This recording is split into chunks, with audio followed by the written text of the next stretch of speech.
joined once again with Larry Ballard. We're going to be talking about geophysical catastrophic events possibly coming because we can see these things coming, but whether they show up or not in a short time frame is it's hard to predict this stuff. So, Larry, thanks so much for joining us. And what have you been up to? Studying. Like we said a minute ago before we came on, Yep. we can talk exclusively about that topic. And I don't know what else your audience wants to know about, but you know what I'm conversing in. You start us off, you either make a statement or you ask a question, and let's just let it go wherever it goes. Yeah. So both of us are, we're in touch with higher source, Yeah. God. He gives us really good insights. We all appreciate your great insights. So we're both predicting through source that there's going to be some monumental earth change events that are coming. I've been warning for that, and the last couple of years now, we've seen an increase. More and more and more. Stronger and stronger earthquake events, volcanic activity, and so forth. What are your thoughts, and what are you seeing? To be general, to start this off, Hmm. I don't think it's by accident. The Bible tells me that God can install kings and he can take kings out. He can rise nations up and he can make nations fall. And what I think he's doing is he is shaking the world up. He's purifying it. And I think that what we see as cataclysms are purification. And they're not going to fall on one nation. They're falling all over the world. And so I see it as being an act of God. And I think what it does is it helps us to bring the current corrupt system down. And I think it's going to force something that's more or less in the spiritual realm. And that is that I personally believe that as these earth changes happen, they're going to destabilize a lot of governments around the world. And think we're going to see a pretty significant financial collapse as a result of that. And what we might see, which is what I've been studying the last 2 days, is we might see a migration during if there is a financial collapse from the cities to the country. And I think we're going to have the opportunity to become less dependent on the government, to be able to migrate, and those of us who are listening to the Lord, to the country. And so what I've been studying today is I live in Amish country, and the Amish never went on the grid. They have mechanisms for having all the water they need, all the electricity they need, all the food they need. And so I'm going to be studying that stuff like crazy during the next few weeks. But let me take it back to you. And if you want to go to specific forecasted events and their impacts on the nations that they fall in, I'm more than prepared to talk about that with you. Excellent. And I just a couple nights ago, actually, I had a dream. And in the dream, because I've been telling people that, pray, the earth changes may not be as impactful, may not happen if we all pray together. So in this dream, I got that doesn't make a difference because it is like you're saying, God is going to cleanse the earth, and it has to happen. And Yeah. that's what I got in this dream. I saw, earth change events happening, people praying, people, it's not having an impact. But the people that prayed were given insights of where to go to be safe, and I've been saying that Mhm. for a while too. What are your thoughts? Well, what I see is that there's physics involved, and the Hmm. physics are going to cause these earth changes. And there are prophets that have been talking about this from as far back as the 20s. And so, yes, exactly. Why we want to do this, I think, is to not mitigate, not make people think, well, it's not going to happen, but allow them to go into the Bible and say, God may have a purpose for me and what he may want me to do. And maybe I'm an older person. Maybe I'm to stay wherever that cataclysm or that earthquake or that climatic event is going to happen, and I'm going to be the glue that holds the society together. 10,000 can fall to my right, 10,000 on my left, but I'll be spared, and I'll be here to help people through that. Others, maybe younger people, what he's going to say is this is going to create the opportunity for a migration from the city to the country, and they need to know where those safe places are. So I think God is covered on both ends, those that he wants to stay and help people go through it, and those that he wants to move in order to basically create the situation where we're less dependent on the government, on the control mechanisms of the government, and more dependent on ourselves, where we can become self-sufficient. So where I live is in a portion of the country right in the middle, where we've got Amish who are absolutely self-sufficient. They've got the ability to grow their own food, to have their own water, to not be dependent on the government. And I think we're going to have to learn some of those skills. But let me go back to you, and if you want to go to specific locations and talk about their impacts, let's do it. Yeah, that's great. So I agree. Economic impacts are going to be monumental. Both of us agree that the current economic system is going to collapse completely because it's a B system. The B system has to be collapsed so that we can rebuild something new. And the same thing is going to happen with the earth changes. So I believe there's going to be a massive migration away from the West Coast towards the center of America during these earth change events. And it's not going to be like 1 year it's all done. It's going to be multiple years, year after year. People are going to think, well, the big one already happened, so I'm saying it's going to be a bigger one on top of that, and a bigger one again the next year, and a bigger one again the next year. So it's going to be a process. People are going to see the government cannot help them. That'll be very obvious very early on, I believe. So they're going to become more dependent. Now I see that it's going to happen. We'll start with America and Canada.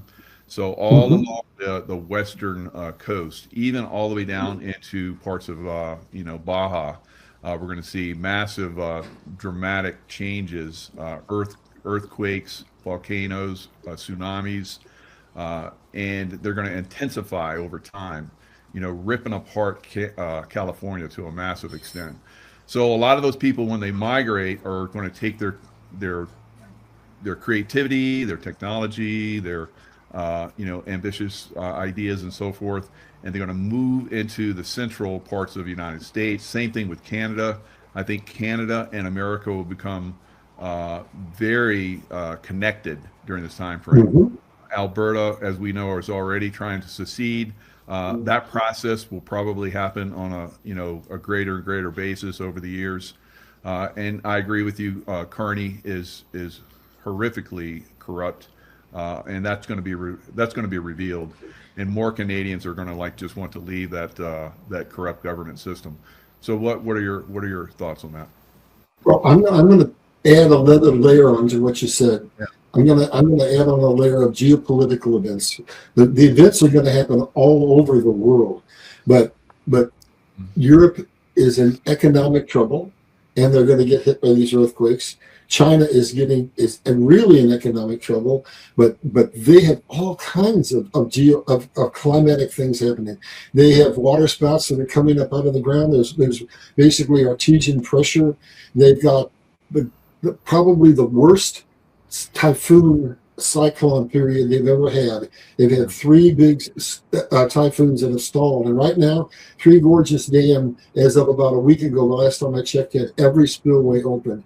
If they were to get another major typhoon that would stall in that geographic area, it would overtop that dam, and it could come down if it did. So now what I'm basically saying is God has a plan for each of these nations, and I think he's going to bring communism down. It's going to fall in Russia mostly because of the war that's going on.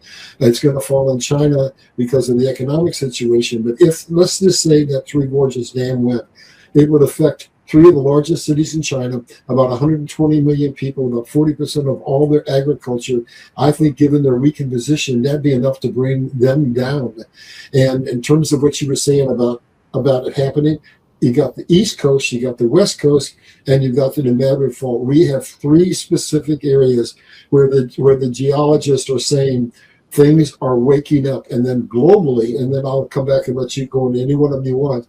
I found an interesting thread from a geologist that I followed a few months ago that said, look for Mount Etna to erupt. It's beginning to happen. He said that's going to tie to a fault zone that's going to go over to Mount Fuji in Japan, and that's going to ignite what you were starting with, the entire ring of fire going up. That's going to be California all the way up into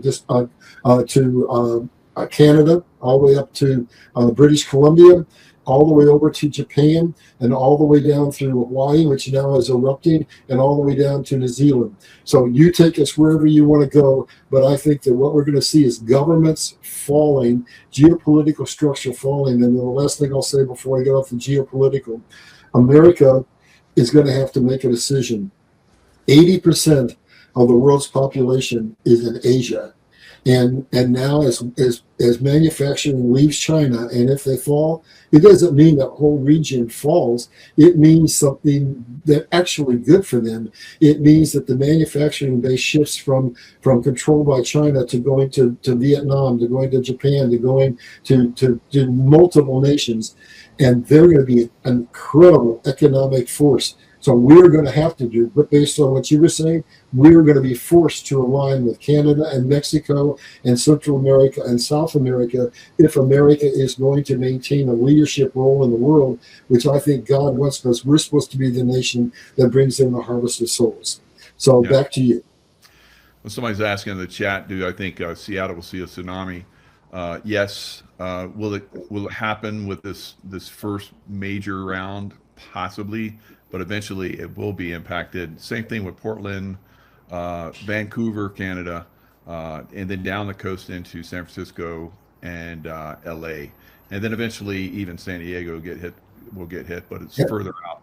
Now, I agree with the New Madrid fault zone. I think every bridge across the Mississippi is going to collapse, again, pushing people to the center of the country. And now moving over to Europe, I see Italy is going to be very dramatic in the upcoming earth changes. We're seeing Campi Flegrei. I think there's going to be a massive volcanic activity from Campi Flegrei. It's been accelerating more and more earthquake activity. The largest earthquake that they've seen there probably in 500 years just happened.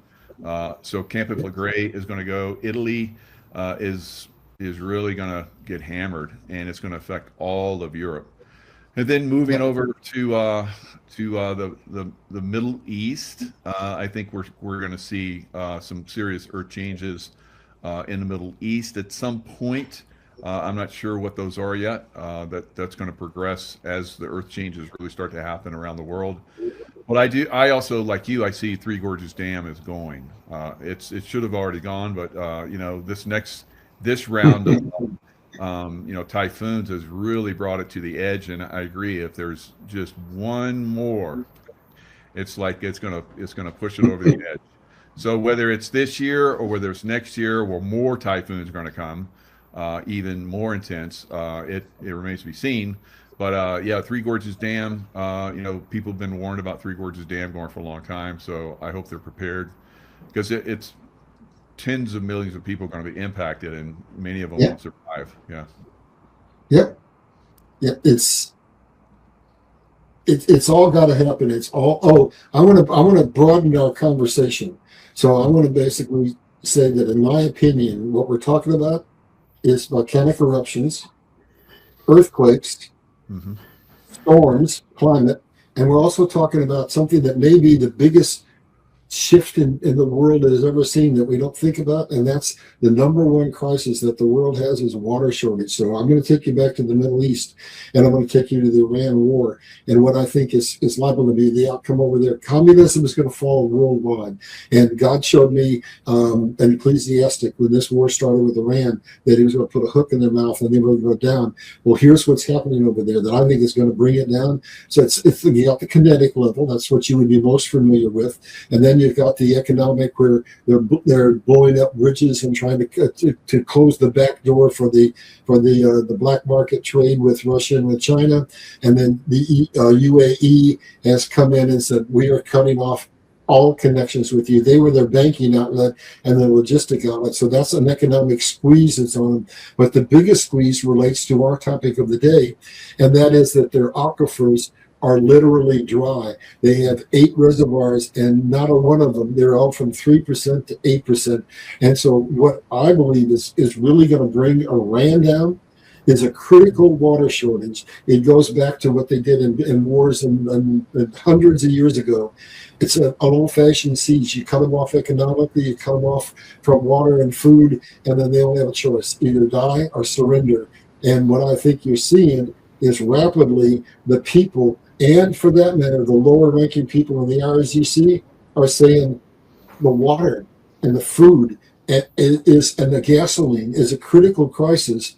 And I think that when push comes to shove, the people at the top are going to try to keep the chaos going, but the masses, the rank and file in the RAGC and the population are going to bring that nation down. And when it comes down, and I go back to my Bible, it's going to be one of the wealthiest nations in the world, and it's going to convert to a very significant degree to Christianity. There's a lot of things happening over there that are saying that God's working in that nation. Yeah. Same thing in China. China's really going Christian as well, and it's not that either of us are pushing the Christian religion. It's just that those teachings have had a long time to mature. Because of course we could look at Judaism; it's a very mature religion as well. But Christianity seems to have spread quite significantly and has great impact. But it's all about the consciousness, spirituality. It's not so much a religion, it's about spirituality. So I think that for the most part, Christianity teaches spirituality, and not we have to go through some person to be our intermediary. We can have direct connection with Source, like you and I do. So that's one of the things I think more and more people are going to start to be attracted to. It's not so much a religious type of of religion, but it's going to be more spiritual. That's coming through in these earth changes and so forth. So people are really going to start to see it's more about the spiritual connection than it is about any religion or any political system, because they're all going to collapse. They're going to be seen for what they are, just manipulators of mankind. And going forward, mankind doesn't have time for that. We're going to be focused on surviving and creating a new earth. So, well, what you're saying about religions, what you're saying is we don't need to go through Buddha, we don't need to go through the Pope. What we need to do is to have a personal relationship with the Christ consciousness. And so I want to tell you a little story that I learned, that's something I applied in my life in that regard. I had a dream years, decades ago, that there was a pot-bellied stove at a flea market that I wanted to buy, but I didn't have a place for it. But I dreamt about it that night. I dreamt I bought it. I got to put a raging fire in it. It was so beautiful. I forgot and reached out and touched the nickel plating, burnt my hand. I woke up. I was sweaty. I was in shock. I was holding my hand. I thought I was in excruciating pain. I ran to the bathroom. I put my hand under the cold water. It woke me up. What did I learn from that? I learned that my conscious mind controls me primarily, and it's full of all kinds of clutter. But the subconscious mind is where God wants us to go to reach that connection with Him. So what a little trick that I've learned is that you can talk about all the affirmations you want, but your tongue is really difficult to control, and most of us can't control it. So as we're trying to do things consciously, we're just constantly creating a double-minded man. But what I learned from that is that if we can see something in our mind subconsciously, the conscious mind can't determine reality. And that's why I thought I really burnt myself when my body had all the shock. And so what I've learned is I go to bed at night and I calm my mind. And that's when I talk to God. That's when I create that one-on-one relationship where I'm not going through Buddha. I'm not going through the church. I'm not going through anybody. I'm talking directly to God. And it's changed my life. So I just thought I know that's a little bit off of the climate change issue, but I thought I would bring that in. Back to you. That's definitely part of it, because that climate change and earth changes and political system collapse and religious control systems are as they collapse, then it brings us closer to that connection that we all want, and it's going to be stronger than ever. However you're reaching and connecting with God now is going to become much much stronger in the future, and you won't have intermediaries and intercedents, as someone put in the chat. Yeah. So that's going to be phenomenal. That's so. People are like, well, this sounds like very scary, very bad. I see it as a great. Yeah, my wife just said delivery, and that's pretty much what it is. We're being delivered from this incredibly dark force that's controlling us, and so these changes, when they come, like we said, if you're connected, you will be guided. Where to go, who to meet, how to what to focus on. All that's coming through right now for a lot of people. God knows every hair in our head. He knows who each one of us are. He knows why we're here. So I'm going to go back to something that you said, and I'm going to bring up a prophet from probably the 1950s or 60s, Corey ten Boom. She said there'd come a time when migrations of people in America would come from the East Coast and the West Coast to the center, and that's what's happening. And then you alluded to California, and you said people will be moving inland. Let's don't go all the way to the Midwest. Let's stop in the arid West. Let's talk in Utah and in Arizona, and that their water is drying up. They have a crisis. Lake Mead is at a point where, by the end of the summer, it's possible that the turbines are not going to be able to turn. 5 million people are going to possibly have a disruption of their electric, and we've got the problem in the Midwest under the oligarchical aquifers is the aquifers are drying up, and what's that? That's going to create potentially a biblical level food shortage, just like what happened with Joseph. And so all of that is going to force some things. It's going to force. I live in Amish country, like I said, we don't have to be dependent on the governments. There are technologies out there that can free us, cut the slaves from the financial system, cut the slaves from the energy chain, cut the slaves, and let us be independent people who have the time and the energy to commit ourselves to God. And so the arid middle part of the United States is maybe not the place you want to go. So maybe what we could kind of talk about is the places that God showed you, especially in the United States, that might be the safe havens from some of these earth changes that are coming. Do you want to comment on that? Yeah, the middle, of the United States all the way up into Canada are going to be safe zones going forward.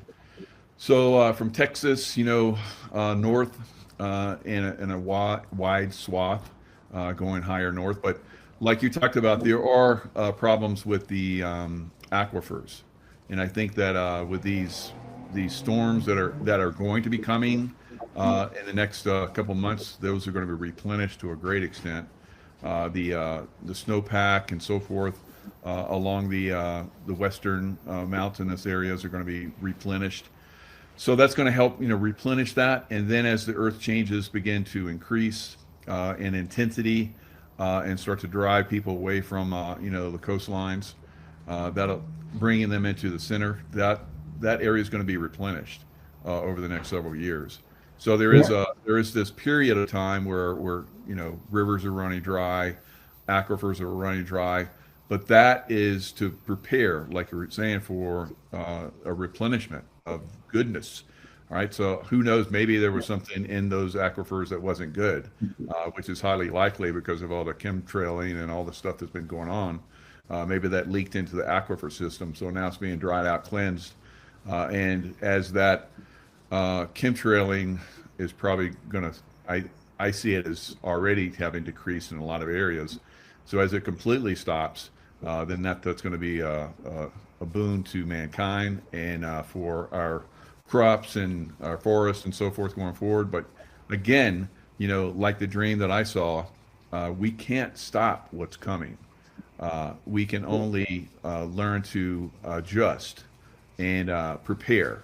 So it's not like we're we're putting out fear and that kind of stuff. We're just like Joseph, like you mentioned.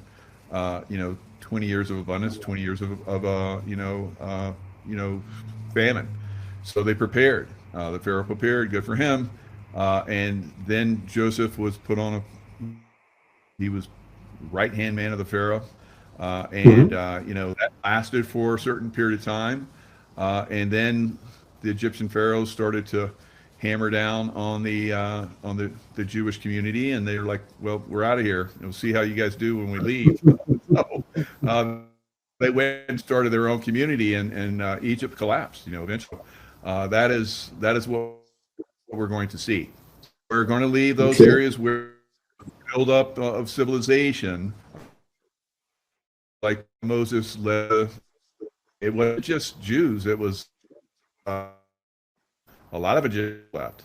It was probably half. They saw that the departure from spirituality, like we're talking about, and they left with this, and they created a great new civilization, which still to this day, even though it's spread all around the world, it's in existence. So coming into. Something that I thought of a second ago is people are asking where the safe places.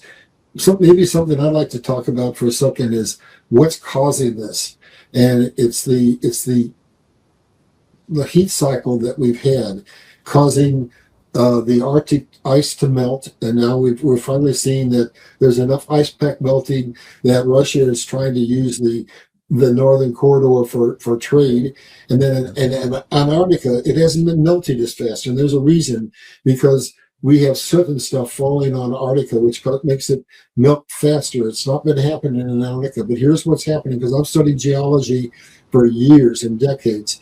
So what's causing this pressure on the Earth that's causing these volcanoes to erupt and these earthquakes and so forth is think of trillions and trillions of tons of ice pack that are melting and flowing into the oceans. That's why we've got the sea waters opening.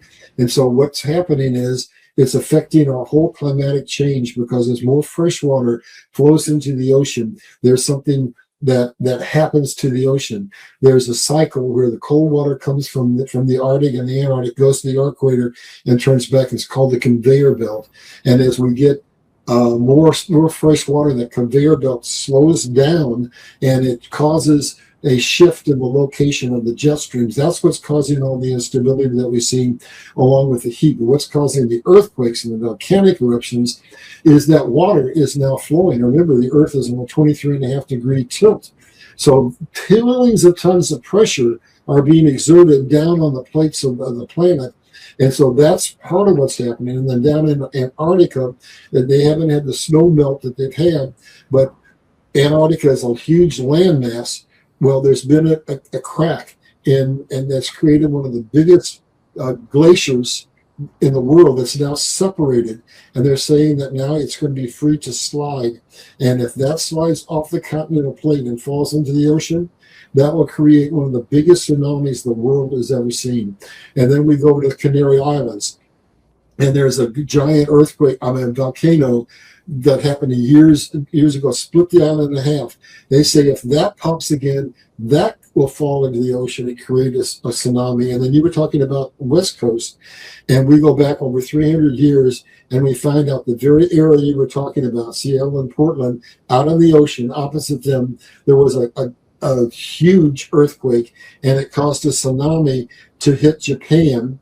And it also caused water to wash up on the coast in California, and the salt water killed all the trees. So now the geologists that I'm following are saying that something is happening with that subduction plate west of Portland and west of Seattle, and it's crumbling. And they're saying that is setting up the circumstances for that particular earthquake fault to pop. It's the part of the Cascadia, which then could, if it's high enough, and they say it could be a 10, could affect the other two fault zones in California and lead to a cascade.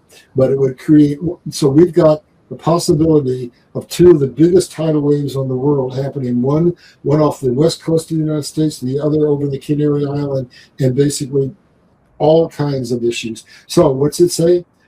If you're looking for places to go, stay away from the coast. The coast are the most dangerous places in the world to be. I just thought I'd throw that out there for people.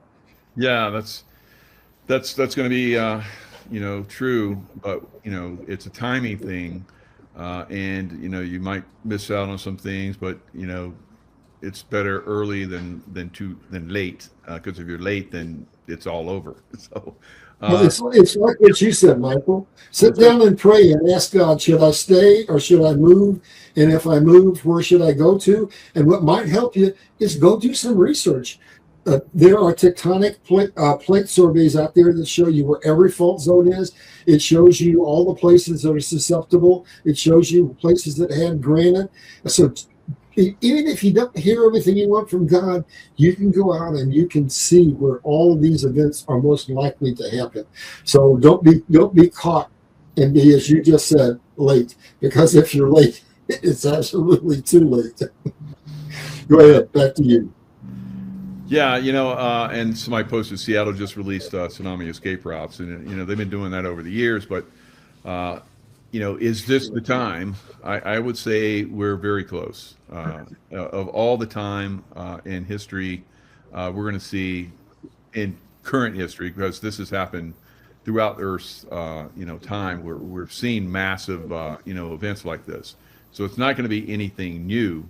But it will be something new for this time frame, for the last several 10,000 years or more. So this is coming, but I think it's going to be you're going to have to adjust. You might adjust once, and they're like in the place where you adjust to could be safe for that period of time. Just like we're talking about, if you had adjusted early, you're going to find yourself in the fires. So you need to trust your intuition, trust God. God speaks to you through your intuition, and that's going to help you survive going forward and move. Because I've been nomadic pretty much my whole life, and I'm used to it. But some people aren't. I see people say, "Well, my family's here," and I'm like, "Well, you and your family won't be there at some point, right? If you stay." So it's completely up to people. They'll just like I don't care. I would rather die here than leave and start something else. And that's the way a lot of people are going to be going forward, and that's why we'll see an incredibly massive loss of life going forward. But that's Yeah. part. People come here to have their experiences, and their experiences are going to stop in some of these earth change events. Yeah. You talked about timing a second ago, so I have to go back to science every once in a while. So what we're seeing, let's use China for example. There are springs that have been dry for ages that are coming back to life. There's change in pressure coming in farmlands where water spouts are coming out. That's part of that shifting of the plates is caused by that water distribution, where basically you're pushing down on those plates. It's like a cantilever. And so that's one of the warning signs. So the more you see that happening, that means the more the pressure is building up. Then we've got coastal areas, Florida and several other places around the world where we have these sinkholes. Well, that's man's stupidity. Man built giant cities on coastlines that were built on geological structures that are not granite, that are based on coral that just can't support that weight. So there's another tell that you can look at. And then you can look at the swarms that are happening that are indicative of, oh, when you see these circumstances happening, then that means that there's pressure building up, that the probability of a major earthquake in that area has happened. If you see around the volcano, you see swelling around the volcano, you see these swarms. So what you need to do is, if you want to know how soon this is going to come, there's no science, but there are warning signs that can indicate that something significant has changed, and the probability of the earthquake or the tidal wave or the volcanic eruption are all increasing markedly, and it's happening around the world. And then if we want to go to just pure today, there's a geologist that I like to follow, and he brings up a daily list, and it says we have all of these volcanoes erupting. We have had all these earthquakes today, and what you find out is that those numbers are higher than they've ever been in our lifetime for both of those events. So I think that there's a lot of pressure building up in the earth, and it's got to be released.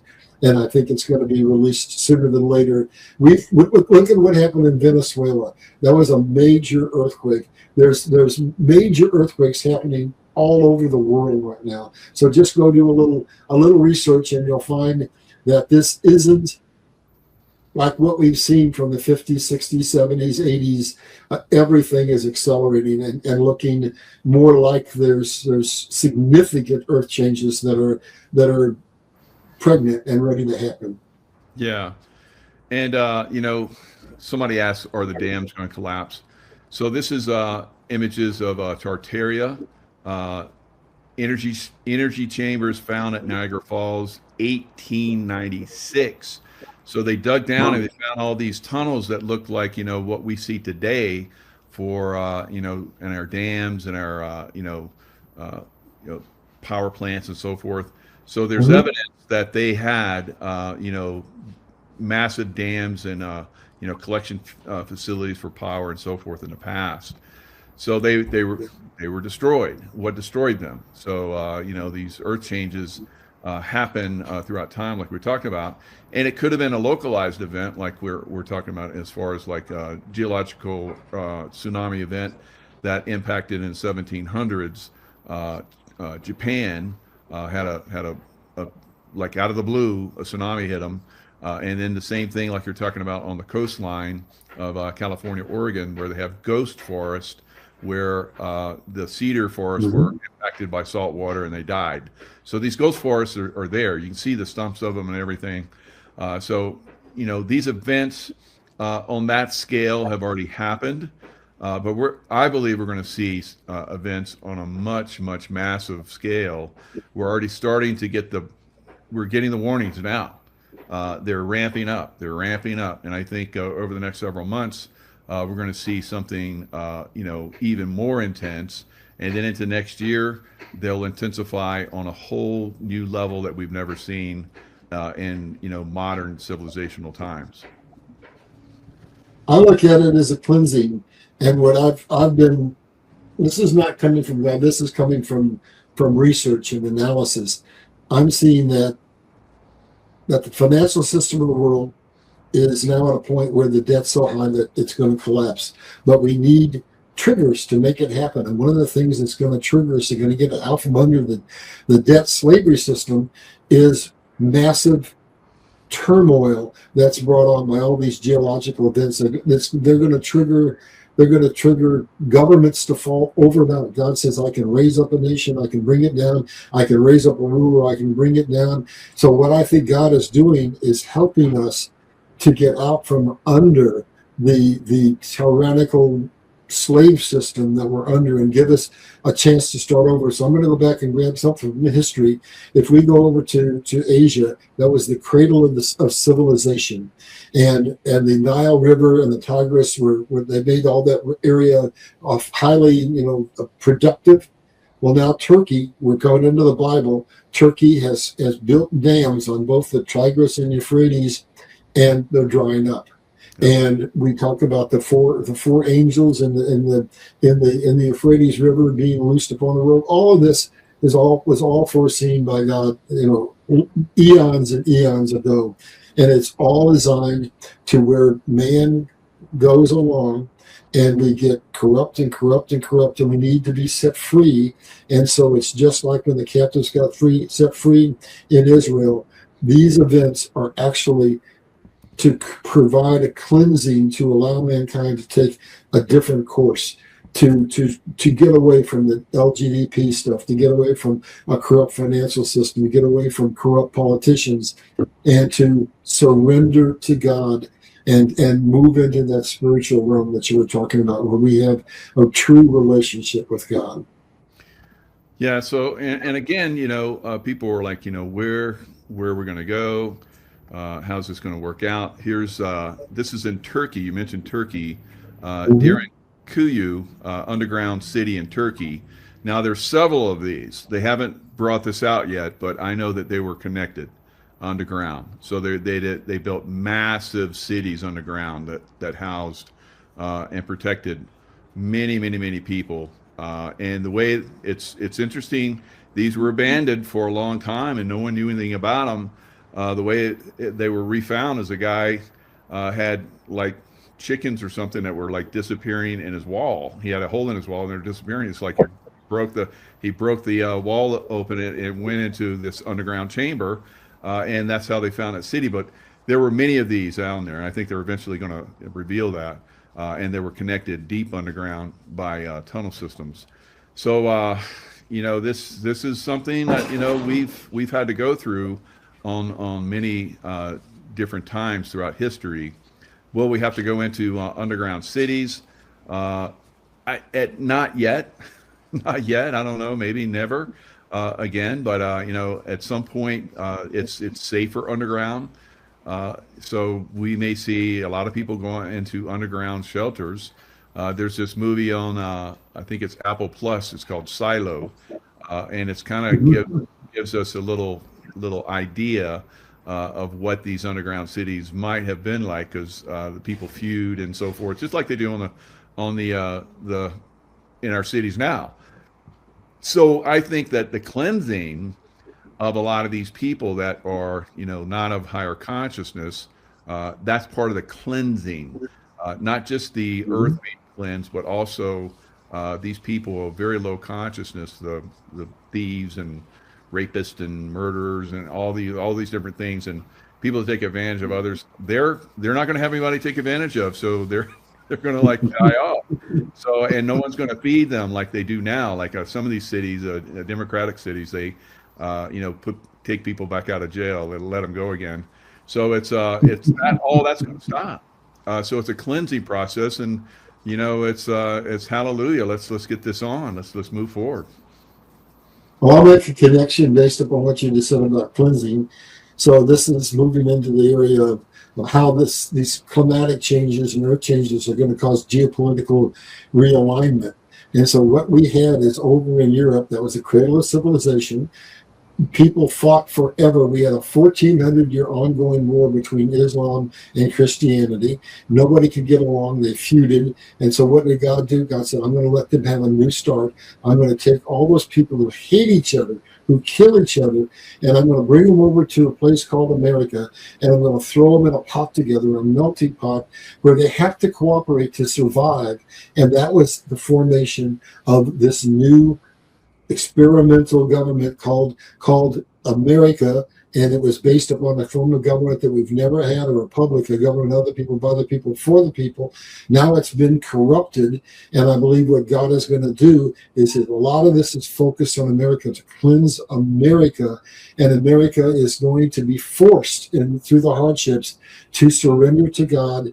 And then we are once again going to lead the world in technology, lead the world in spirituality, and it's going to spread across the entire world. So God has always intended that America was to be the place where he brought people together in unity. And nothing brings people together quicker and faster and more solidly than crisis. And so the crisis has to come to bring us together, to create the opportunity to bring forth the spirituality that God wants to see brought forth.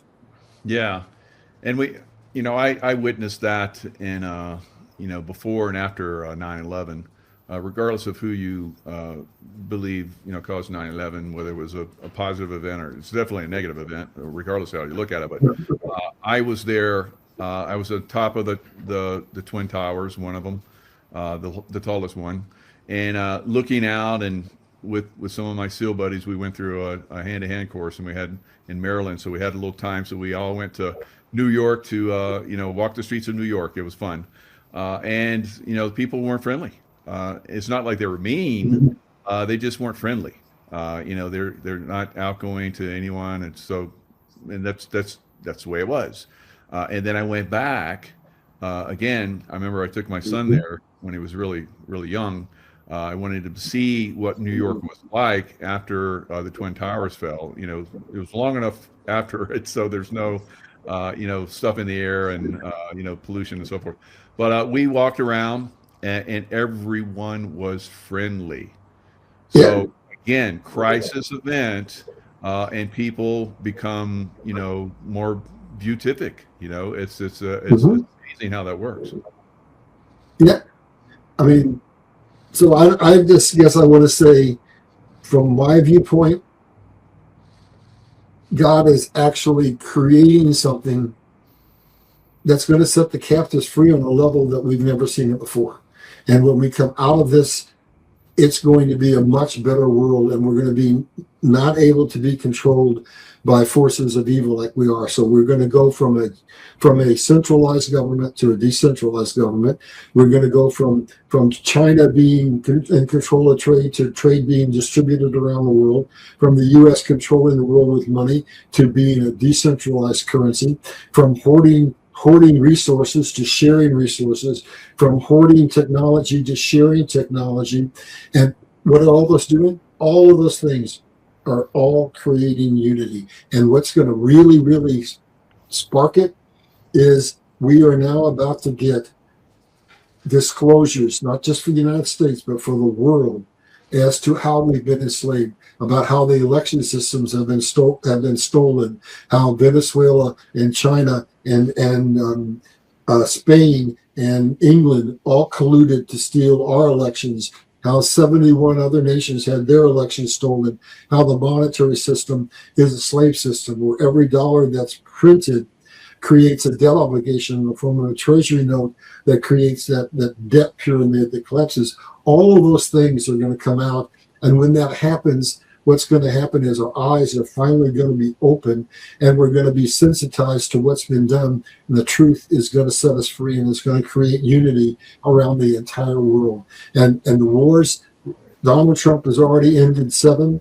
If you go and you look over what's happening in Russia right now, the people are turning against Putin. They want this war over. If you look at China, the people, the greatest fear China has is not the United States. It's an internal uprising that collapses. You go to Iran, and the greatest fear they have is the same thing. As the people don't have food, they don't have water, they don't have oil, they don't have a decent currency, the greatest fear they have is the people rising up against us. So I think God is orchestrating everything, and we always have a bit of a responsibility. So he's looking for us to wake up and to be participants. Once we wake up, what I see in the Bible is once we wake up, that's when God shows up, and that's when we win. And so I think these events that we're talking about are designed to bring people to a point where we understand the slavery system, what's been done to us, and we stand up and we want something better, and that draws us into closer relationship with God. Ah, that's beautiful. Yeah. Now, on another level, so we're talking Okay. spiritual, and and I don't think that God purposefully goes out and says you're bad, and I'm gonna earthquake you. I don't think that happens. I think that on a certain level, consciousness brings that. So the vibrational frequency, all bad Mm-hmm. vibrational frequency, and now that things are going to start to, escalate very quickly, it's going to be attracted to certain areas, and that's why we're going to see Yeah. both the coast of the United States get pretty well hammered. So if you look at Venezuela, like you talked about, Colombia, and some of the other places that are having earthquakes, it Mm-hmm. appears that there was a little bit of push, a little bit of help from these Luciferian people with high tech instrumentations. Uh, do you think that? I think that they knew that these events were coming, and just so that they get the satisfaction of being even more vicious, and things that are happening. I think they gave it a little extra push. Do you see anything like that going on? I hope I'm going to answer this question the way you want. If I'm not, stop me. Yes. I think the question in my mind is, do we possess technology that can cause the things that we're seeing?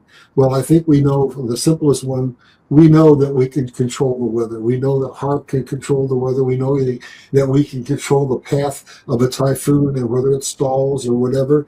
But we also have other technologies that are related to HARP, where we have ultra low frequency that can cause earthquakes, where we have the ability to basically control weather, to control climate, to put pressure on the plates, and to encourage, if you will, these catastrophes. So I believe that our technology is way beyond what we think it is, and we have the ability to control lots and lots of geological events around the world. I don't know if that answered your question, but the technology's there from the research that I've done. Yeah, yeah, absolutely. It's completely in agreement. I've actually been talking about that for years, how a lot of these events have been manipulated. But I think that on certain levels, they're going to happen, and they know they're going to happen, and they give them a little extra push because they want to, decimate humanity down to a more, in their eyes, a more controllable, level of numbers. So going forward, is this going to be the last of this evil that we're going to see on Earth, or is it just going to go into remission for 1,000 years, like we hear we're going to have 1,000 years of peace? What are your thoughts? Well, now we're a little bit in the theoretical, but what I see is cycles. The Bible tells us nothing new under the sun. Everything that ever was, all knowledge has been known from the inception of time. And what God does is He creates patterns. So what I see is that we're in a cycle. There are some people who say that there's a 250-year cycle where every 250 years, whatever we've done, we're held accountable for it. And so now it happens to be that this year is the 250th year anniversary of America. And so we're moving into one of those cycles where, here's what I think the Bible tells us. It talks about, well, matter of fact, I'm going to shake your audience up with what I'm going to say here. This is going to create a spasm in the Christian community. It's going to hit on everything you've ever been taught about cognitive dissonance, but I'm going to tell you it's in the Bible. To answer your question, I'm going to say go to Revelation 20 in your Bible. And remember, Revelation, it says, is the only book. Remember, your Bible is not one book, it's multiple books. Mm-hmm. The only book where it says any man who changes one word in this book, the book of Revelation, his name will be stricken from the book of life. So with that, here's what it says in Revelation 20 that answers directly what you're saying. Basically, it says that those people who stood for Christ, who endured unto the end and proved themselves righteous, many of them will be martyred, and that's happening around the world right now, right? And it says that those people who are now dead because they've been martyred, right? They're going to die. And then it says when we go through that transition period where we're moving from the old to the new, that the devil is going to be taken out and put in the pit for 1,000 years. And with him, all of the corrupt people that are with him, the minions that followed him, they're in the pit. But when that happens, go to the book of Revelation and read it yourself. Those people who proved themselves righteous, who followed Christ and followed the Lord, they come back. They're back on the earth again. And now 1,000. So now what's happened is we're in the world for 1,000 years living under the prince who rules this world, the devil. So now when those people come back, my Bible says in Revelation 20, they'll be priests of God, servants of God. So now they're back on this earth. And then after 1,000 years, we've slid back again. So we're moving through a cycle where we've got corrupted. And now we're going to move into a cycle where for 1,000 years we get to live on earth and the devil is in the pit. And then the Bible clearly says that after the 1,000 years we backslid, and then the devil and his minions are released upon the world again. And so I go back where the Bible says, nothing new is under the sun. Everything that ever was known, ever has been, and the cycle repeats over and over and over again. So God is infinitely patient, and he gives us time throughout all of eternity to pay attention to him and you get into communion with him. Revelation 20, folks, go read it from beginning to end and read it again, because when you read it, you won't want to accept it. You will absolutely discard it. Your cognitive dissonance won't allow you to receive it. But if you read it enough times, you will see it answers the question that you just asked, Michael, in an unrefutable fashion. Yeah, that's very good. And there's other cultures. The Hopi, have these prophecies.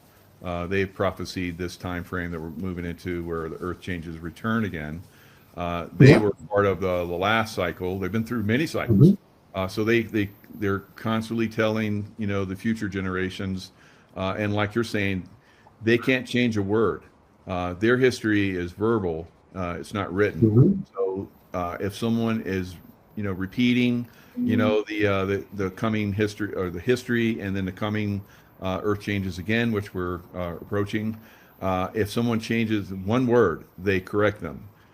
And so this is, the oral histories, the written histories are coming true. The psychic. Somebody was like, "Oh, where are you getting your information?" We're getting it from source, right? So the greatest source of information there is.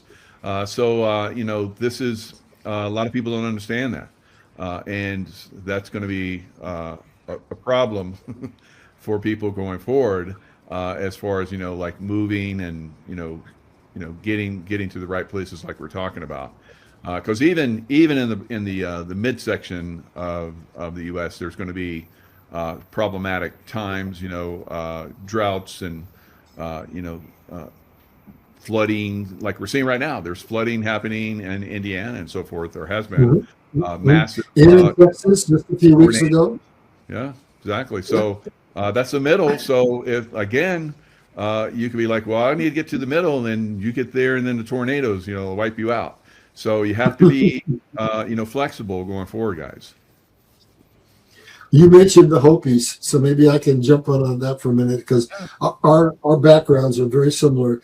So the petroglyphs with the Hopis has two paths.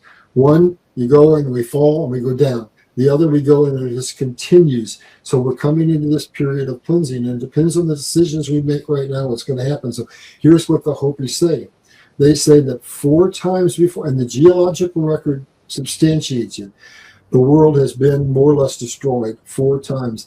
This time, that if we choose that path, that upward descending path, will be the 5th time. This is the 5th time that God has said, I got to cleanse the earth. We got to start over, because mankind has backslid so far that it's not funny. So we see all these things. Then the Mayans, what the Mayans were telling us with all that stuff in 2012, people misunderstood it. They were warning us about events that are happening in the solar system, where apparently, according to the research I've done, there's repeating cataclysms that come on the earth, and they're related to the very earth changes that we talk about. I don't know that I understand what causes it, but every 38,000 years there's one of these cycles that happens, and it has to do with the sun, and it has to do with the planets lining up with the black hole that's in the center of the Milky Way galaxy, which puts additional gravitational pull on the sun, which causes the heating that we're having. And so they were trying to warn us that this was coming. And if you really understood the petroglyphs in not the petroglyphs, the hieroglyphics in Egypt, those cultures were trying to warn us. And then you mentioned, I forget the name of the culture, but the mudslides and the people that were killed in those events. So this is not the first time this has happened. And if you want to go back further, people talk about, they call it a myth, if you will, but they talk about Atlantis and Lemuria, and this cycle of cataclysms just repeats over and over. Every time we get to where it's like Sodom and Gomorrah, where we're absolutely divided and vile, God says, time to start over. And I think that's what we're seeing here with these earth changes. It's time to cleanse, and times to bend the knee, and time to turn to God. And God, if we will listen and we will go to him and we will ask, you and I won't have to say, move here, move to Ohio, move to Nebraska, move wherever. God will tell you, stay put or move. And if he tells you to move, and if you listen, you'll be okay. But we're going to have to learn new skills. That's why I'm saying that as we go, we're going to have a reverse migration from the cities to the country, and we're going to be like the Amish. We're going to get out of being able to be controlled so completely by any political system, and we're going to become more self-sufficient. Back to you, Michael. Yep. And biblical, in the Abrahamic religion, Sodom and Gomorrah, they were basically told, you need to vacate this evil city, right? And they're like, how about if I find like 10? Can I save 10? Yeah, you can save 10. How about 5? Could find 5. How about 1? It's like nobody. So he took his family, even his family. He had his 2 girls and his wife didn't believe. She went out to look, and he says, "Don't go out and look." She looked, and I guess the nuclear explosion or whatever turned her to salt.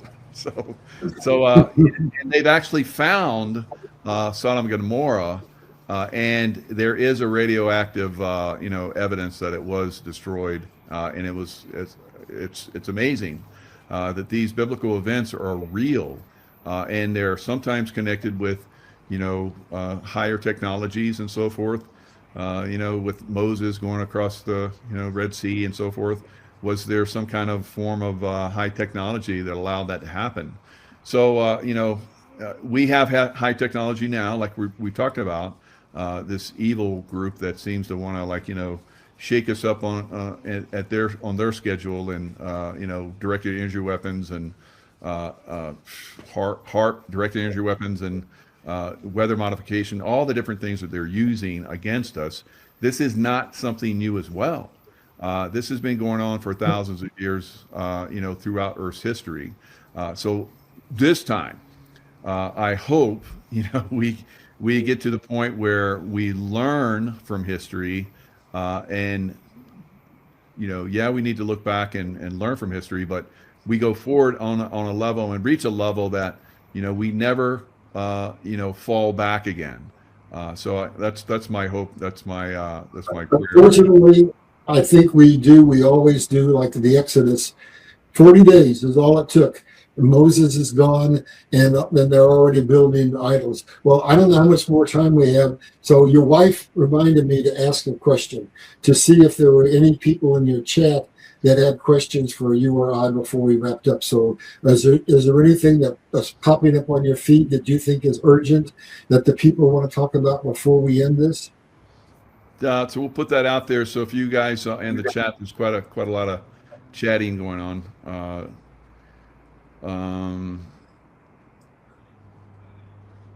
So someone said, is it the map that Prophet Nostradamus spoke of? It's kind of like, I'm not sure what the reference is there, but Nostradamus was also a prophet.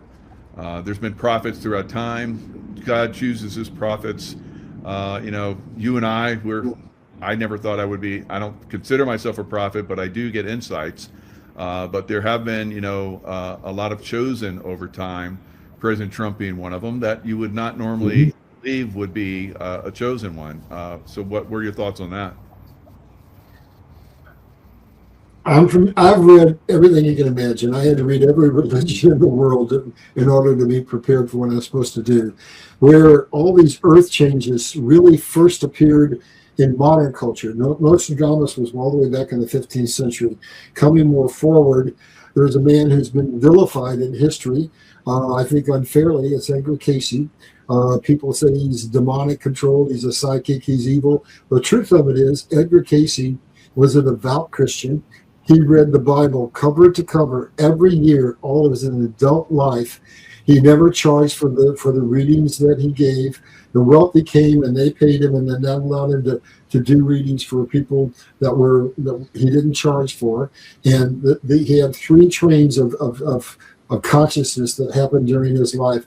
The first was God gave him information. He was in minimal education. I think it was only third grade, where he would tell people what was wrong with them and tell them how to heal them. And that was so powerful that many people who were considered to be stage 5 or whatever, the medical system couldn't heal them. He healed them, and as a result of that, enough rich people came in that they actually built a hospital where he had people coming in who were terminal. And until the 1929 crash, that he saved lots of lives. And then he went on during the war period to give people consolement in terms of whether their loved ones were. And then the end of his life, he got into what we're talking about, the earth changes. So whatever you think of him, I'm not here to say what he was or what he wasn't, but he's the one who came up with most of the things that we see in the maps. And where I became familiar with him is because I've always studied science and geology and climatology and all of that kind of stuff. And he was predicting the 3 events that were going to happen in California, where it would break away little by little 3 times until finally the California is gone, and you're at the western boundary of what goes up against Arizona. And then he talked about the New Madrid. He talked about earthquakes, earth changes all over the world, and the military has come in and has followed what he did. But where I got it was I found a book written by 3 geologists that said, is this guy a quack or what is he? Let's go and apply some science to this, and let's see if the things that he's saying are going to happen are likely. And here's what they found. They use the tectonic substructures of the planet. So it tells you where there's a fault zone. It tells you where there's solid rock, where there's granite, where there's limestone. In other words, where are these events most likely to happen? And they concluded, oh my God, he nailed it. And then the Navy got involved, and the Navy did maps of what they thought was going to happen to California. And then there's a little known fact. I was at a charity event, and I happened to be seated by a retired Navy submarine captain. And here's the story I heard. He said, the most unique, unusual thing I ever did in my life was I was assigned to go as far under California as I could and then go up to the North Pole. He said, I got my submarine 300 miles under California, which would exactly coincide with where Edgar Casey said the boundary of the western United States was going to be. And then Edgar Casey prophesied what was going to happen in the Madrid fault zone. And let me tell you, it's the most unique fault zone in the entire world. It's under the Mississippi and Missouri rivers, and it is a giant aquifer under those river basins of mud and sand. And when it popped, in 1811 and 1812, there were 2 major events, both in the magnitude 8 category. The Mississippi River instantaneously rose 20 feet, casting barges onto the shore, went backwards all the way to St. Louis, and caused the Mississippi River to change course, creating a horseshoe lake. But there wasn't a lot of death because there was a high density population. If that happens now, there'll be massive death. So at any rate, I came on something else. I'm with another individual who was ex-military, ex-Navy in particular, and now working for an insurance company. And here's what he told me. I mean, it's just coincidences, right? He said there are more retired Navy people living in Missouri than in any other state, according to the records we have for our particular insurance company. And it's because they know that Branson, for example, is 1,500 feet up above sea level. So if the Mississippi River Valley floods, it's going to affect upstream, downstream, and to the east. But to the west, when you get into the mountains, it's going to be high and dry. And so he says, those who are in the military, who have access to all this technological data that we don't get, they're tending to retire in the Ozarks, in the Ozark Mountains. Just two things that just happened in my life that tied to the conversation we're having today. Fascinating. Very good. So someone's asking about the Golden Dome. What are your thoughts on the Golden Dome? What specifically? Is it real? Is it going to happen? Yeah, President Trump said he's going to build a Golden Dome. What are your thoughts on what is that? Well, I think you take the Iron Dome, that we have in Israel, it's just basically technology where we have missiles that have incredible guidance system that can pluck incoming missiles out of the sky. So here's what happened. This is showing us where we're going. So I jumped to the Middle East to the Iran war, and Trump knew that the Iranians were going to try to put pressure using oil to get all the other nations of the world to say, Trump, you got to back off. It's causing too much trouble, because Japan, for example, imports 100% of the oil. China imports 70%. So if they can send missile barrages over to the oil-producing countries and cause problems, that they might be able to put pressure so that Trump would be forced to stop it. So what did he know? He knew that was coming. So he extended to them the same technology we extended to Israel. They got a version of the Iron Dome, and that's why they were able to protect themselves. But it came with a requirement. The requirement was, we want peace in the Middle East.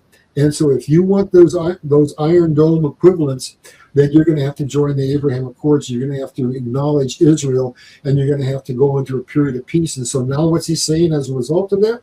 He's saying, I'm going to do a drawdown of troops. Once this war is over, Israel has enough firepower. The oil-rich Arab nations have enough firepower. You can protect yourself. And we're going to protect America. So we're going to do a drawdown in Europe as well. And we're going to bring our forces over to North America. And where we're going to put our Navy in particular is over the Pacific Ocean. So because our greatest threat is China. So now if we've got Russia to the north and China to the north, and that's where our two greatest enemies are, now we go to the Golden Dome, to the Dome, and that's why he has to have Greenland involved and Canada involved, so we can have enough warning time. So if there are missiles that are coming at us, or an invasion of some sort from either Russia or China, we need a defense wall. Just like in the Middle East, they have to have the high ground in order to have a buffer to protect themselves. We have to have that high ground, and it is northern Canada and it is Greenland that gives us the place to put our missiles, to put our protective system. So I believe it's coming. I believe it's going to be forced. I believe we've already more or less got soft agreements. I think that really there's more of an issue with Canada than there is with Greenland. Carney is our enemy. Most people don't know Canada is still under England, but he's going to be removed, and Alberta has already got on the books a vote to leave Canada. And I used to work for Atomic Energy of Canada out of Ottawa, Canada, the capital, and all the wealth is west of there. It's in the western provinces, all the lumber, all the agriculture, all the oil. So if one of those provinces were to leave, then I think that one by one they would leave, because what they want the Keystone Pipeline opened up again. They want lumbering opened up. They're sitting here being drained dry by Ottawa. So I think there's a lot of pressure that's going to cause this consolidation that you were talking about. And I can take it one step further. In my journey, God had me work for a French company. So now I'm over in Europe during the formative years of the European Union. And what do I see? I see them coming together, and I see the pastor saying, well, this is going to be the 10-headed beast. No, it's not, because there's 27 nations now in the European Union. So it's not that. So God says, well, I'm going to tell you who it is. Go to the book of Revelation. And I don't remember what verse it is, but here's what it says. There shall be a time when there shall be 4 kings upon whose heads crowns shall shed, but for 1 hour. And that's basically what's coming. And then he says, go to the UN, and you're going to find the other piece of your answer. So the 10-headed beast is this. The 10-headed beast is the 10-nation trading bloc coalitions that will be the implementation of the beast system. The first to form was the European Union. And then if we come forward in time and we go to Bush Senior's administration, there was an effort made to do just what you're saying, to merge Canada, the United States, and Mexico under something called the Amero Union, starting out just the way Europe did, with a common currency, then common trade agreements, then common laws, and then eventually a common constitution. So that's what they did in Europe. That's what they're trying to do here. And as these events unfold, because America is going to have those alliances in order to compete against Asia that has 80% of the world's population and massive technology. So I see all of that is inevitable. And that's why Trump is implementing the Monroe Doctrine in order to create the Americas, which is the unification with Greenland, Canada, the United States, Mexico, Latin America, and South America to create a trading bloc big enough to compete against Asia.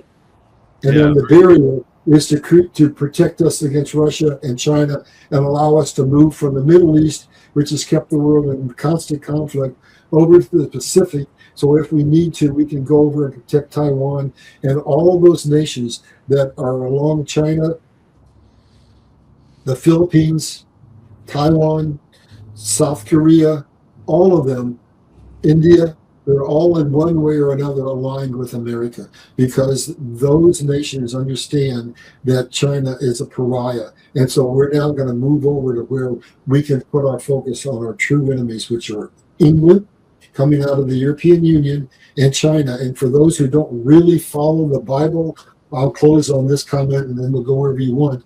If you go to the book of Revelation again, you go to the beast system, America has been sleeping with its mortal enemies almost forever, and that is England. And if we look at who else is in that system, England is the lion. It says it's the mouthpiece of the beast. And the UN says English is the language of the world. And then the bear is Russia. Go look at what their symbols are. That's the bear. And then most people don't know who this next one is. There's a four-headed beast, which is a leopard. And they missed one of the most important prophecies in the whole Bible that happened in 1985 when, after years of orchestrating this, Gorbachev, Pope Paul II, who was a communist pope out of Poland, and George Bush Sr. got together. The wall was torn down. 20 days later, they met and made an announcement. They didn't make it in the government building. They made it in a church. And they said, today we are announcing the formation of the one world government. And where does that take us? It takes us out of the beast system. There's more to that. There's the lady that's riding on the beast, and all of that's there to be deciphered. But that took us in to the bottom of Daniel's story about the kingdoms that were going to fall. That happened in a church because it was signaling Europe, Rome was weakening, and their power was shifting from Caesar to the Pope. And that created the governmental system that's depicted by the miry clay and iron, and that is the system that we're under now. That's the beast system. That is the combination of the Catholic Church and the kings. And so the way it worked is the bow, the figure that describes in Daniel is a white horse that has a bow but no arrows. That's the Catholic Church. And what do? They put the kings in power. They take the kings out of power. So the best example I can give of that is King George III wanted to get a divorce from his barren wife and marry Anne Boleyn. And so he asked the Pope, and the Pope said, I'm not going to give you a divorce. So he created the Church of England. And so what did the Pope do? That man with the bow with no arrows, he said to Prince Philip, a Catholic prince, go to England and destroy them. He sent an armada. So that's the Holy Roman Empire, and that's the system that we're under right now. So here's the reason I think the Bible is so unique, because there's not another religion out there that has something that the Bible has. We have a geologic record. We have a record in all of the prophecies that have spanned 2,000 years that we can see come true. So we have elements within our religion that allow us to have a record that we can follow, and we can see far more clearly than other religions can. So I may have got you off the track here with what I just said, but I went way beyond the Iron Dome. I'm sorry. Yeah, I agree. The Golden Dome will protect all of Canada, of course, the United States, down to Mexico, Central, South America, Caribbean. So, network of system to protect missile systems and so forth. But Mhm. I see the Canadians will take Alberta and Saskatchewan, probably some other provinces eventually. Will take in Americans that will move from the east and west coast disasters, and it will be nomadic. We will develop and farm during the late spring, summer into the fall in the north, and then we'll move down. It's like it will be. Some people stay, of course, to maintain that area, but for great, it'll be like the Indian tribes in the past. It'll be nomadic, where because we have to survive, and we'll move down and start to farm and develop and so forth further south. So I think that's going to be doing, and that won't last forever. That's going to be who knows, maybe couple decades or whatever. Someone asked in the chat about have I seen Knight Templars in my current or past lives? Yes, I was a Grand Master in one of the Crusades. But the other questions, there's tons of questions in here. Let me see if I can, you know, do either of you believe the Edgar and David Wilcock are the same soul? Edgar Casey, yes. So Edgar Casey and David Wilcock. I mean, look at pictures of them; they look exactly the same in their younger days. So I don't know what your thoughts are.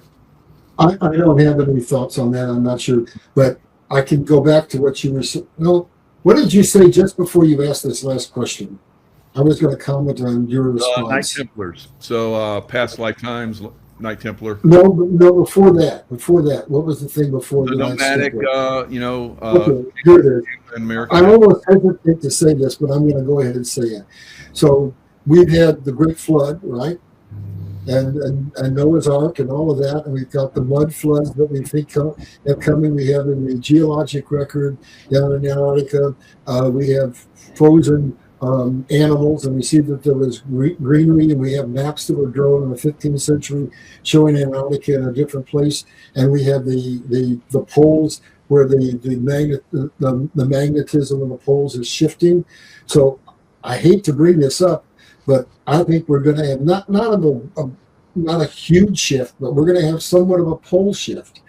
And if that happens, then every indication is it's going to be shifting southward.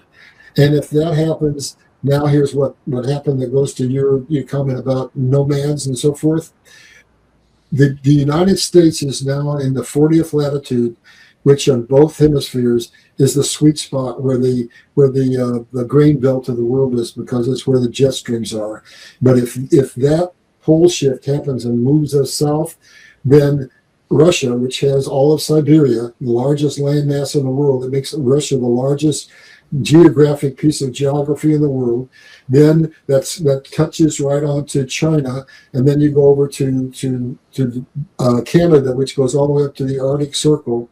If that shifts just a couple of degrees, what happens is we're having thawing of all the tundra up there, and we're going to go into a period where if we have the jet stream shift, and if our aquifers dry up, what I think is going to happen is communism falls in all that portion of the world, and they become the new grain belt for the world, and they also have a turning to Christianity, and they've been through much more hardship than we have. They're much more prepared to be self-sufficient than we are, and so I think those very countries that we see as our greatest enemies now may be our greatest salvations. They may have the grassroots technologies to teach us to be self-sufficient, and they are much closer to the earth than we are. They may be able to show us how we can feed ourselves if these earth changes become significant enough that becomes a problem. Very good, and I totally agree with that. We've seen the earth changes happen. Obviously, the evidence is there. Like you're talking about the pole shifting, it wanders. It's wandering right now. Wanders every year. Wanders a little bit, but there's sometimes there's massive changes, and those changes, like we've seen, and like you're talking about the Siberia area, they found flash frozen mammoths, woolly mammoths, Yeah. that make our elephants look like midgets, and Yeah. They found them, on the plains. They had in their mouths. They have like these plants that were, Mhm. abundant back then, and their bones, their legs are broken. So some kind of tsunami hammered them, and then flash froze them, so that Yeah, when it started to thaw, like you're talking about, they could go in and find these woolly mammoths, and they would cut the meat off them and eat it because it was yeah, still fresh at that's the right. end, as it thawed. So this is, we're on the same sheet of music. We done this geological study for our lifetimes, and we've seen these patterns. But I agree that pattern up there in Siberia and so forth is going to shift. So the poles will shift a little bit more from where they're at, maybe massively. I don't know, but there will be a pole shifting. So some areas will be changed. They will be frozen because Antarctica at one point was not frozen like it is now. So Right. here, somebody asked That's about the right. U.S. Navy map. There it is. It is. See, There's what we're looking at. coasts are gone. The coasts are gone. Yep. And like I said, the Mississippi So River, as all the bridges are gone, and that middle area and the Appalachians are the area where you want to be. So you load up your truck and you move to those and areas. you notice that map says U.S. Up there. Navy map, right? Yeah. U.S. Navy map. And then there's Gordon Michael Scallion. I followed him for many years. So he shows portion of Lemuria rising, Atlantis rising. And again, the same thing. The coastlines are gone. Mississippi's widened, and those areas in the middle, again, are, the places where you want to be. Let me see if I can give your audience a very simple understanding of why all these earth changes are happening, the volcanic eruptions and so forth. Not the weather, but the earthquakes and the volcanics. Imagine this as a fulcrum. And imagine that when you're at the poles, North Pole, South Pole, the ground is completely frozen like a piece of concrete. Now, as it melts, happens, and we have permafrost happening, that soil becomes elastic. It can move, right? It's now like mud. All right, so that's happening. But imagine there's on a 23.5 degree axis tilt, trillions of tons of ice are melting and moving, right? So watch this. The water runs off and runs down here, and what does it happen? It does that. It's a lever under the continental plates that does that. That creates all of the frictions that we're seeing that are causing the earthquakes, the volcanic eruptions. It's all a matter of redistributing weight. That's what's causing these events to happen. And then for the climate, that's the sun. That's basically an event that's happening in the solar system. Put the two together, and that gives you a reasonable baseline, simple understanding of why things are happening now and why they're accelerating. Very good. So someone's asking if the poles shift. Yes, they shift. Or does the firmament move? The firmament was destroyed. So there's no firmament right now, in my understanding. That could return. That could be, who knows, maybe that's the Golden Dome that President Trump was talking about. I don't know. But if the firmament does return, then we'll have, like we had back during Garden of Eden times, the whole world will be lush and permanently perfect. So go ahead. I got a comment. So the water in that time came up from the ground, right? All right, so what's happening with this? Here's what's happening. We're shifting the pressure on the plates, and we're having water from underneath us, massive amounts of water under the soil. As the pressure pushes down on the plate, we're getting artesian pressure bringing the water back to the surface. Oh, yeah. So that's happening. Then something else is happening. We have these droughts happening all over the world, right? Do you know there is more at any one point in time, more water in the clouds in the sky than there is in all of the rivers of the world at any moment in time? Oof. So did you know that we have a very simple technology? Let's assume that this is a dehumidifier or it is your ice box. All it does is it changes the temperature to where you get to the dew point, the condensation point, and that river of water falls as rain or snow, right? So we have the ability, talking about our technology, to harvest all the water we need from the rivers in the sky. Why aren't we doing it? Well, first of all, they don't want us to do it. But secondly, we have the technology, and even in the most arid places of the world, down in Saudi Arabia or Dubai, I'm not sure which it is, out in the middle of the desert, they have all these condensers sitting out there in the hot baking sun, probably 120 degrees, and they're pulling water out of that dry, arid air, and they have a giant water bottling factory sitting there. So now, if these systems were setting on the top of mountains where the clouds are coming through, and they're setting in the equatorial zones where it's absolutely humid, and we have one thing. We can solve the water crisis to the world, which is the number one thing. You cannot solve it with desalination, because when you create desalination, you create the Dead Sea, you create the lake, Salt Lake City. The brine kills the ocean. But if we have fresh water from the sun, because of the hydraulic system that God created, where the sun causes evaporation, which creates those rivers, all we have to have is free energy, which we're moving to. And now that technology, powered by free energy, gives the world a solution to the number one problem facing humanity going forward: water, the one quintessential substance in the entire world. We got the solution. We need to fight to expose the Green New Deal and to get the technologies that we need. And when we get free energy, here's what happens. I'm in a strip mine, and I'm digging up ore, and I'm going to build a car. One scoop brings up 10,000 tons of 10 tons of ore, and that crane is run by diesel. It drops that ore into a giant truck run by diesel. It drives it to a smelting plant run by coal. It processes it. So now it's processed, and then it's shipped out, and it's turned into manufactured goods, and then it's shipped again to be assembled, and then it's shipped around to be sold. And in each one of those processes, the number one greatest cost is energy. And so now we're going to have a reduction in the cost of oil, but then we're going to move to hydrogen, and then we're going to move to other technologies involving magnets and involving energy from the ether. And when we get to where we have virtually free, clean energy, we will not have a water crisis. The world will be like we went back to the Garden of Eden, because then with the other technologies we have, we can determine where that water goes, where those patterns are, where those storms go, the amount that's released, and we can control it.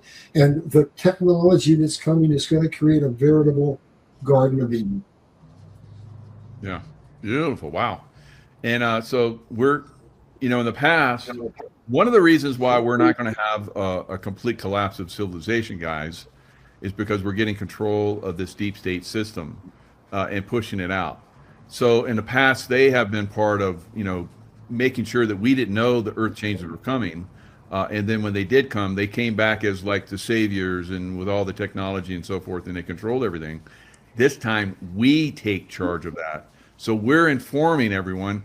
And, there's going to be knuckleheads in the chat that don't think that this is coming and don't believe it. Hopefully they don't go forward, quite frankly, because we don't need that kind of negativity going forward. We need people that are going to be very creative, like you're talking about, and bring the technologies that are going to help us not only survive but thrive in the future. Unlike all the other events that have happened for thousands of years, Atlantis, Lemuria, on and on and on, Tartaria, all these different time frames where these evil ones have basically exerted their influence and controlled these earth changes and kept us out of it. So we're, getting ahead of that now. So we're going to have people that are going to tap in to source, get directed where to go, bring these incredible technologies. We talked about in our last show, Larry, how the redwoods, or I brought it up, how the redwoods basically bring in 250 gallons each tree that they use from the atmosphere. I've been on the Pacific Crest Trail. I've seen this process. I was like, oh my God, what is this? There would be like, ice crystals that would fall to the ground and melt. While I was walking in early morning time frames, I was like, wow, these trees are, watering themselves. So I've seen this process for real. It's incredible. So we will learn how to do that. And we, like you're talking about, it takes a tremendous amount of, power to do that. But when the free energy sources come out, then we'll harness that and, create Garden of Eden wherever we want it. Well, what you just talked about, go to the equatorial rainforest. That's nature. That's the plants drawing in carbon monoxide, putting out oxygen, causing humidity, causing the things. So it's a system, never ending, never beginning, that's tied together, that is entirely balanced. And something else that you said a minute ago, what I've put together the playbook of the people because I've got enough data for 57 years of research to see everything from 60,000 foot up and see what's going on.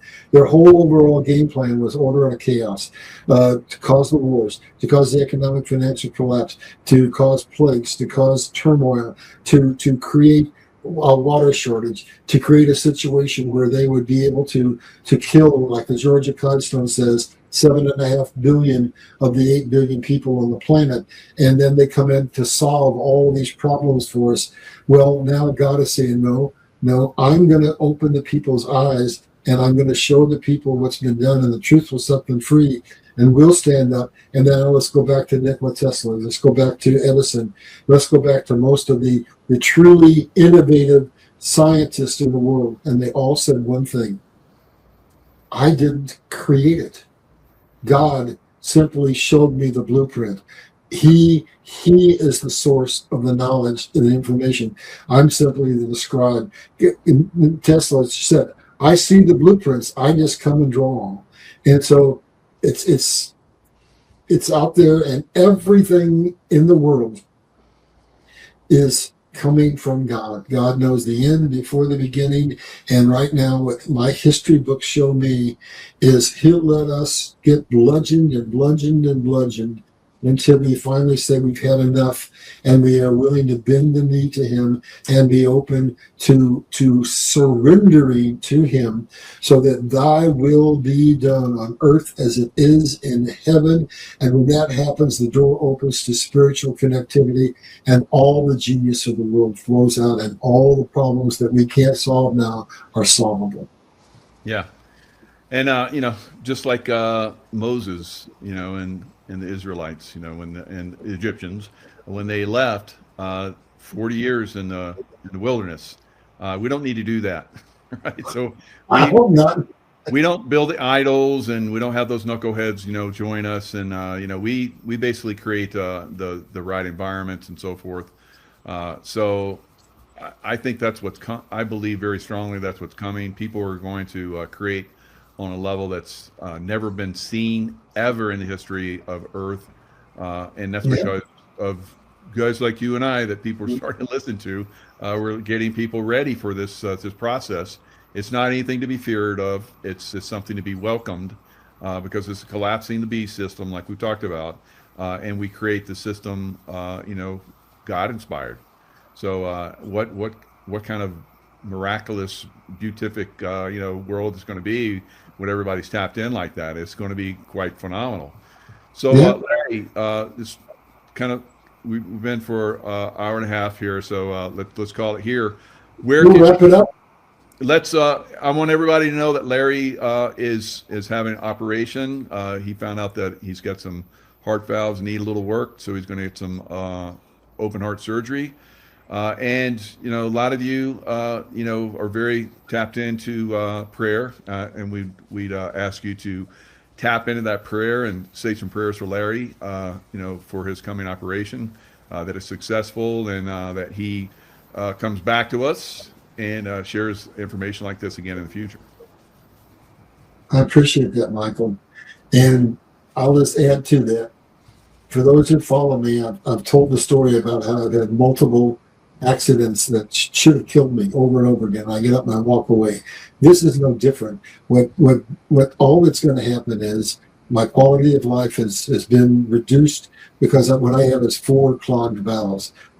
Maybe I'll get stitched, maybe I'll get open heart surgery, but I'm coming into the most important part of this whole journey where we're at the tipping point where the lead are going to get crushed and we're going to come back, and God's not about to take me out at that time because he promised me nothing will take you out until you finished your assignment. So here's where I need the prayers to be targeted. I'm going to live, but I just would like it to not have any unforeseen terrible things that happen that cause this recovery to be more problematic than it could be. So just pray that the doctors are awake, they drink their coffee, and they do a good job. Yeah, and you continue, ideally with your connection to Source like you do now, and that's Here I got one last story I got to tell you. okay. Every time I go under the blade, something happens. I know people, a lot of them out there don't believe that you can cross that veil, but I'm going to tell you 3 quick stories real fast. So the precursor to this was 7 years ago when I had 2 blocked arteries. One of them was completely blocked, and they went in to put a stent in. They accidentally poked a hole in the artery, and if that sac around the heart fills up completely, they can't even resuscitate you. You're dead. So I was within, they said, 1 minute to 2 minutes worth of not being able to be resuscitated. So I'm on the veil. And this is the second time in my life now, because that's what happened more or less when I had the motorcycle accident. I come out of it, 2 things happen, just like that. This will give you an idea of what happens when you cross that veil. I've got an attending nurse standing over me, and the minute I come out, I'm just coming out of anesthesia. I said, the Lord has a message for you. You want to have a child, and you've tried for years and you haven't been able to. God says you're going to have a baby, and it's going to be a boy. So here's what happens. We became bosom buddies. His wife, they go and do the artificial insemination stuff. They have 4 eggs. The wife, they're Indian. She wants a girl.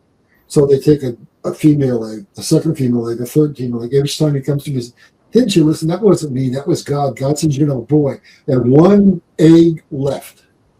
And it was indeterminate. It survived. It was a boy, and they now have a 3-year-old son. 20 minutes later, shift changes, and a woman walks in, and God says, I have a message for you. You're thinking about getting further education, but you've been hesitant. You're afraid. God says that this is the path that he wants you on. She sat down, and she put her head on that bed, and she cried for probably 45 minutes. And then when I had this last event where I go under anesthesia just a few weeks ago, 5 women come in, and they're doing all kinds of stuff to me. God says, one, the brunette, I have a message for her. She is following me, and she is frustrated because they cannot buy a house. They want to have a piece of land in the country where they can, do the things that we're talking about doing. So I said to her, God says that he's going to make provision for you to have the land that you've been praying for.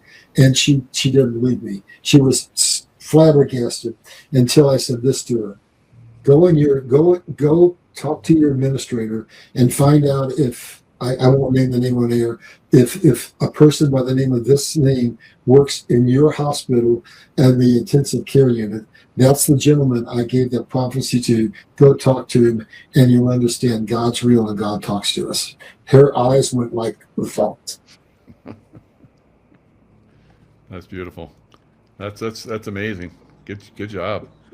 So yeah, so how can people reach you if they want to? What's your website, Larry?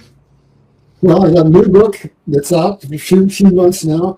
You just go to larryballard.com. There's a QR code there. You can buy the book. You can get a free chapter. You can buy merchandise. You can follow me on my own channel, Liberty Crusade Official. But I will say that probably with Michael, with my own channel, there may be something like a month where I'm not doing shows, because from what I understand, if I have to go the open heart route, it's probably going to be a 4 or 5 week recovery before I can really get back and get. But I'm not going away. I'm just taking a little vacation. And And what's going to happen during that time is God's telling me that I need to get this new book out that I fought with him for 7 years over writing because I didn't want to take on the church. But that book is called Liberty Crusade, Putting the Power Back in the Bible. And so, anyway, I'm going to try, if I'm healthy enough, to use that time to get a third book out the door. So God never wastes a thing. So I'm going to come back healthier and stronger and hopefully with a new book for you.